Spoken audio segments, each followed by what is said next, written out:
Good morning दोस्तों। कल हमने भारतीय संविधान के इतिहास पढ़ा। संविधान कैसे बना, संविधान किस प्रकार का है, संविधान के प्रमुख एक्ट के बारे में देखें। आज हम लोग उसी टॉपिक को पूरा करेंगे, कल का जो छूट गया था। 1833 का चार्टेड अधिनियम, इस एक्ट के द्वारा कंपनी के व्यापारिक अधिकार को पूर्णतः समाप्त कर दिया गया है। इसी एक्ट यह निर्धारित किया कि कंपनी केवल ब्रिटिश शासन सरकार की ओर से भारत पर शासन करना है। इसी एक्ट के माध्यम से बंगाल के गवर्नर को भारत का गवर्नर जनरल कहा जाने लगा और इसी एक्ट के द्वारा भारत के विधि आयोग का गठन की सहमति मिली।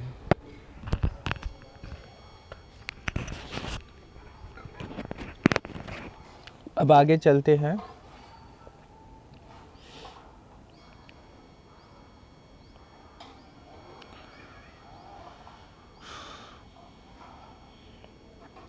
अठारह सौ तिरपन का अधिनियम,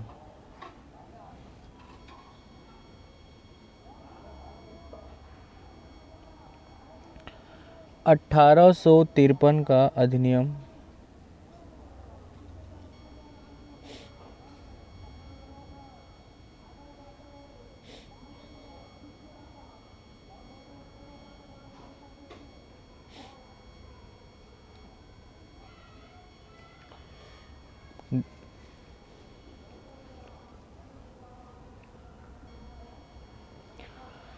किस एक्ट के माध्यम से भारत में नामजदगी का अधिकार समाप्त कर दिया गया?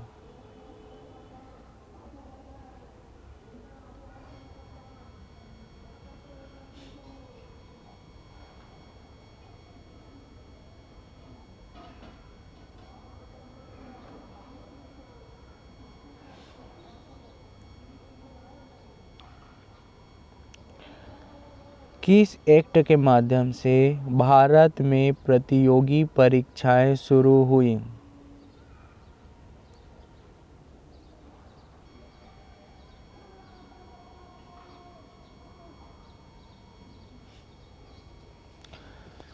अठारह सौ तिरपन का अधिनियम देखो क्या बोलता है। इसी एक्ट के माध्यम से भारत में नामजदगी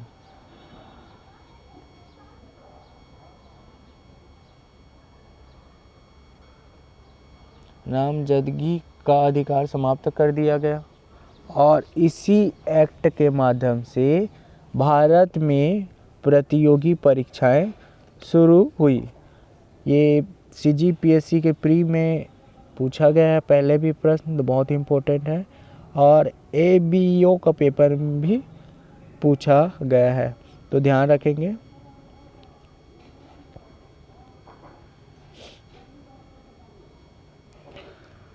अठारह सौ अंठावन का भारत शासन अधिनियम,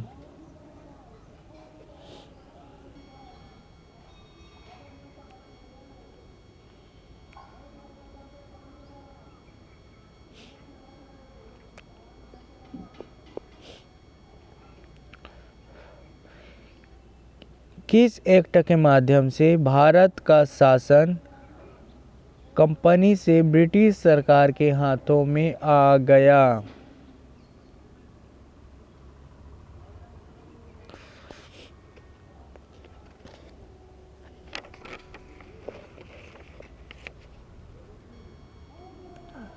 किस एक्ट के माध्यम से भारत में एक मंत्री परिषद का गठन किया गया जिसमें 15 सदस्य थे? किस एक्ट के माध्यम से भारत के राज्य सचिव की नियुक्ति की गई?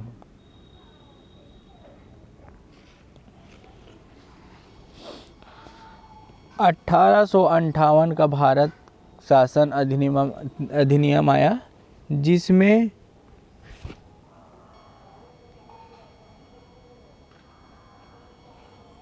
इसी एक्ट के माध्यम से भारत का शासन कंपनी से ब्रिटिश सरकार के हाथों में चला गया और इसी एक्ट के माध्यम से भारत में एक मंत्री परिषद का गठन किया जिसमें कितने सदस्य थे? 15 सदस्य थे। और इसी एक्ट के माध्यम से भारत के राज्य सचिव की नियुक्ति की गई। तो 1858 का भारत शासन का अधिनियम बहुत ही इम्पोर्टेंट है। इसमें से आपका मध्यम से भारत शासन कंपनी से ब्रिटिश सरकार के हाथों में आ गया। ये आपका CGPSC प्री के पेपर और हॉस्टल सुपरिटेंडेंट का पेपर में पूछा गया है, तो बहुत ही इम्पोर्टेंट है, ध्यान में रखेंगे और नोट्स बनाते जाइए। जो जो क्लासेस लिया जा रहा है उसका बीच नोट्स करते जाइए आप लोग, क्योंकि ऐसे में तो याद नहीं हो पाएगा। नोट्स बनाओगे तो आगे आपको पढ़ने में भी आसानी होगा। 1861 भारत परिषद अधिनियम।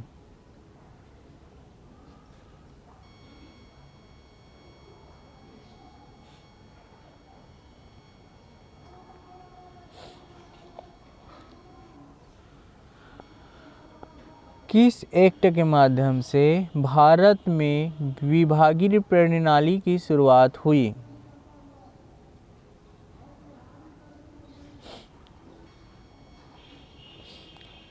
भारत में विभागीय प्रणाली का जनक किसे कहा जाता है? Lord Canning.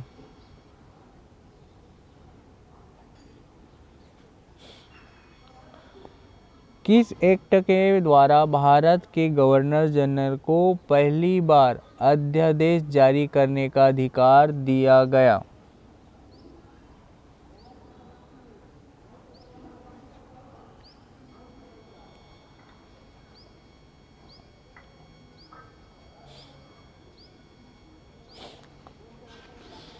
अठारह सौ 61 भारत परिषद अधिनियम लाया गया, जिसमें क्या हुआ?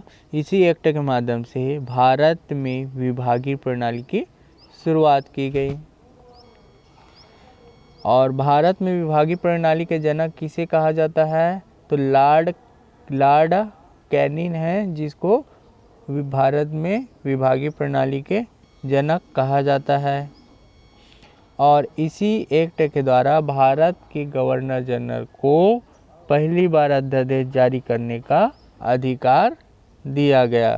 तो 1861 का भारत परिषद अधिनियम बहुत इम्पोर्टेंट है, इसको भी आप लोग नोट डाउन करते हुए चलिए आगे बढ़ते हैं।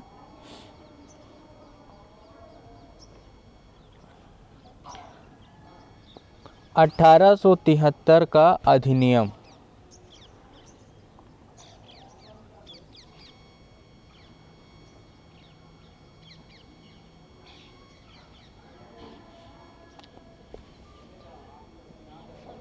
किस एक्ट के माध्यम से यह निर्धारित किया गया कि कभी भी कंपनी को भंग किया जा सकता है? तो 1873 का एक अधिनियम आया, जिसमें यह कहा गया कि किसी भी कंपनी को भंग किया जा सकता है। वो कौन सा अधिनियम है? 1873 का अधिनियम है।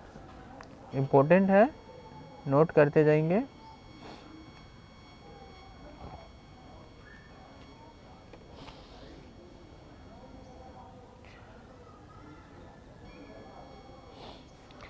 अठारह सौ 76 का एक्ट।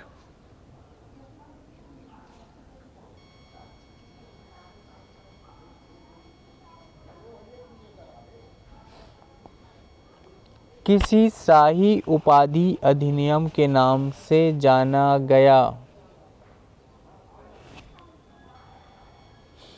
किस एक्ट के द्वारा विक्टोरिया को भारत की सम्राज्ञी घोषित किया गया?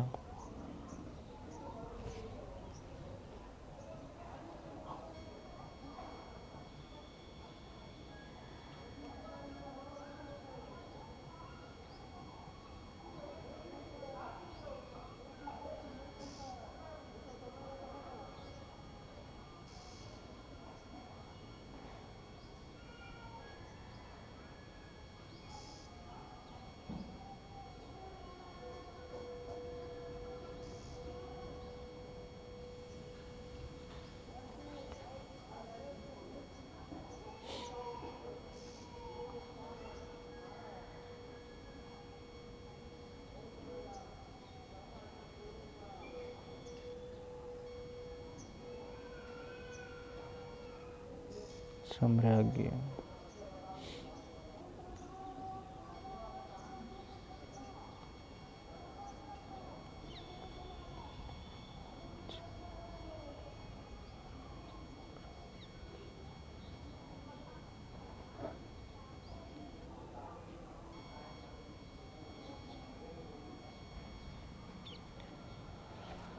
साम्राज्य घोषित किया।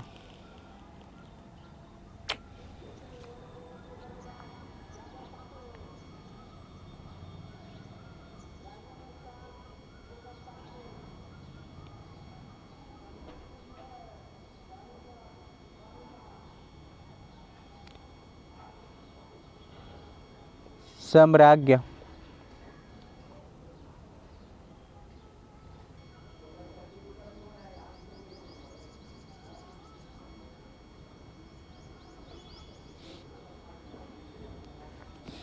ये साम्राज्य है वो, है ना, ध्यान देंगे उसको सही कर लेंगे।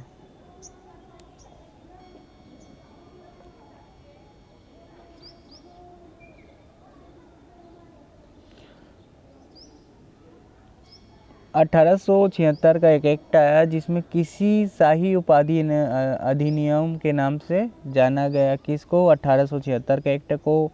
और इसी एक्ट के द्वारा विक्टोरिया को भारत की साम्राज्ञी घोषित किया गया।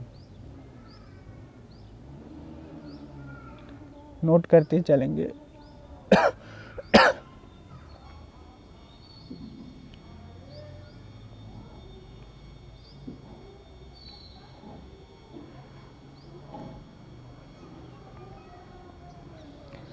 (1909) का भारत शासन अधिनियम।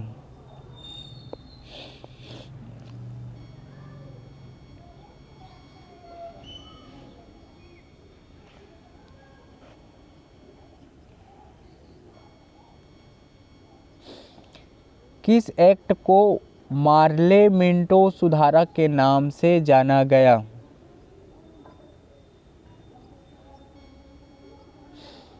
किस एक्ट के माध्यम से पहली बार भारत में मुस्लिम संप्रदाय के लिए पृथक प्रतिनिधि की व्यवस्था की गई? भारत में किसे सांप्रदायिकता का जनक कहा जाता है?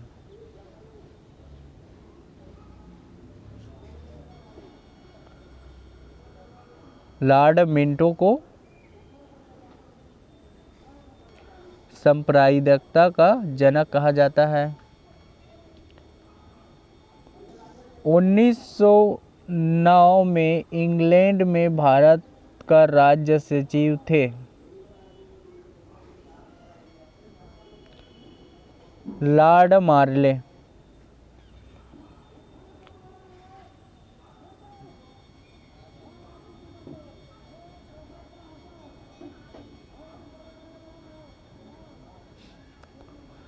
उन्नीस सौ 9 में इंग्लैंड में भारत का राज्य सचिव था, कौन था? लॉर्ड मार्ले।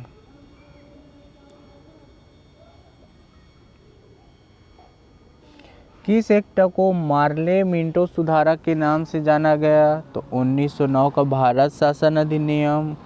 और किस एक्ट के माध्यम से पहली बार मुस्लिम संप्रदाय के लिए पृथक प्रतिनिधि की व्यवस्था की गई? तो 1909 का भारत शासन अधिनियम। और भारत में किस सांप्रदायिकता का जनक कहा जाता है? तो भारत में सांप्रदायिकता का जनक लॉर्ड मिंटो को कहा जाता है। और 1909 में इंग्लैंड में भारत का राज्य सचिव थे, तो भारत का उस समय राज्य सचिव था लॉर्ड मार्ले। बहुत इम्पोर्टेंट प्रश्न है।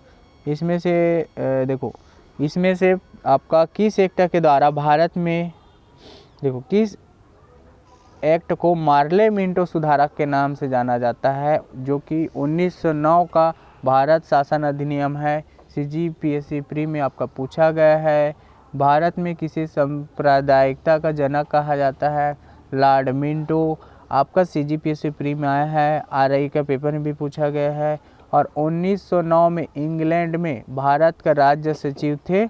आपका CGPSC असिस्टेंट प्रोफेसर के पेपर में पूछा गया है, तो इसको नोट डाउन करते हुए चलेंगे। 1919 भारत शासन अधिनियम।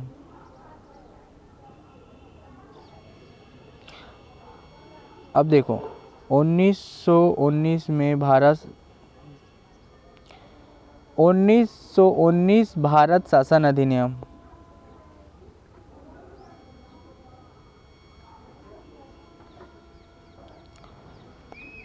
उन्नीस सौ 19 भारत शासन का अधिनियम को देखो क्या बोलता है। किस एक्ट के द्वारा भारत में द्विसांप्रदायिकता प्रणाली की शुरुआत की गई? तो इसमें भी 1919 का भारत शासन अधिनियम आएगा, है ना। और किस अधिनियम को मोटेयू चेचसफोर्ड सुधारक के नाम से जाना जाता है?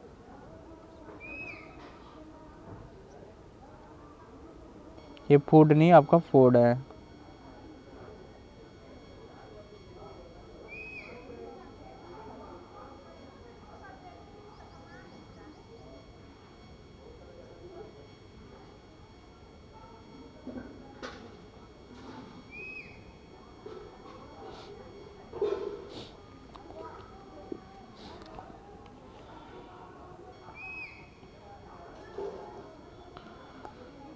किस एक्ट राज्यसभा और केंद्रीय सभा का गठन किया गया?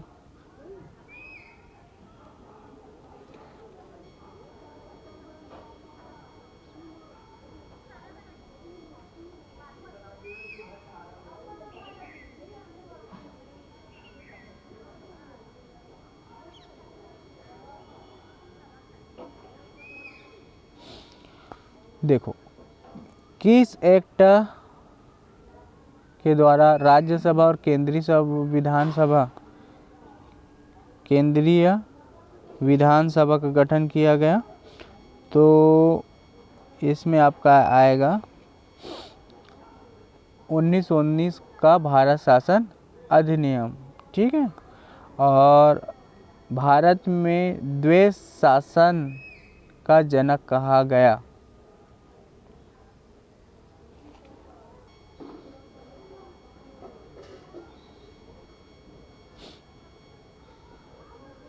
नाम ही अजीब रहता है इन लोगों का।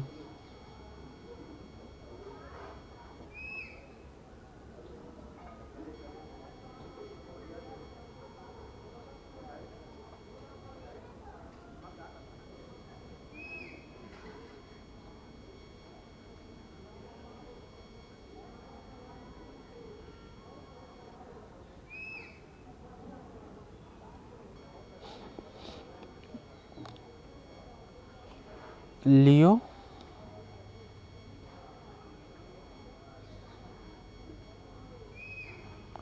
लियोनस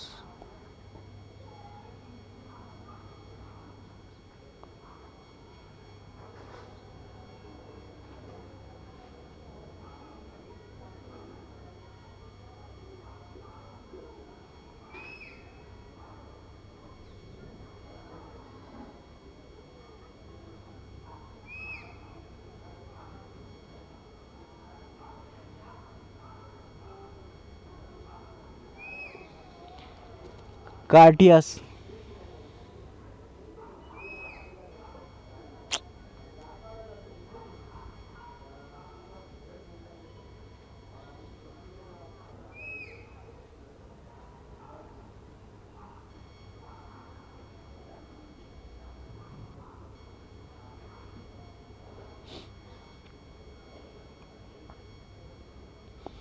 देखो 1919 भारत शासन का अधिनियम आया। इसमें क्या हुआ देखो, इसी एक्ट के द्वारा भारत में द्विसांप्रदायिकता प्रणाली की शुरुआत की गई और इसी अधिनियम को मैसाचुसेट्स सुधारक के नाम से जाना गया।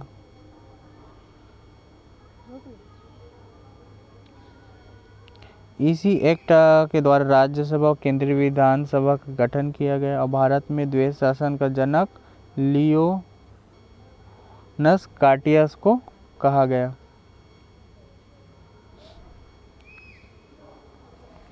1935 भारत परिषद अधिनियम।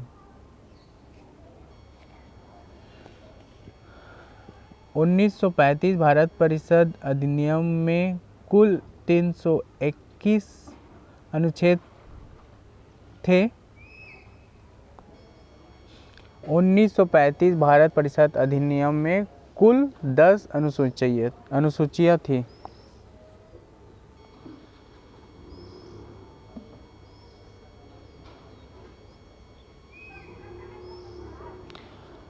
अनुसूचियाँ थी।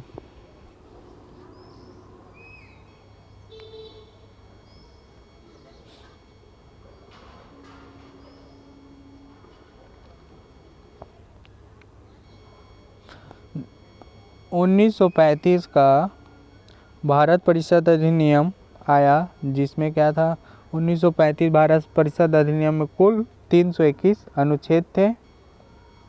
कितने अनुच्छेद से? 321। और 1935 में भारत परिषद अधिनियम।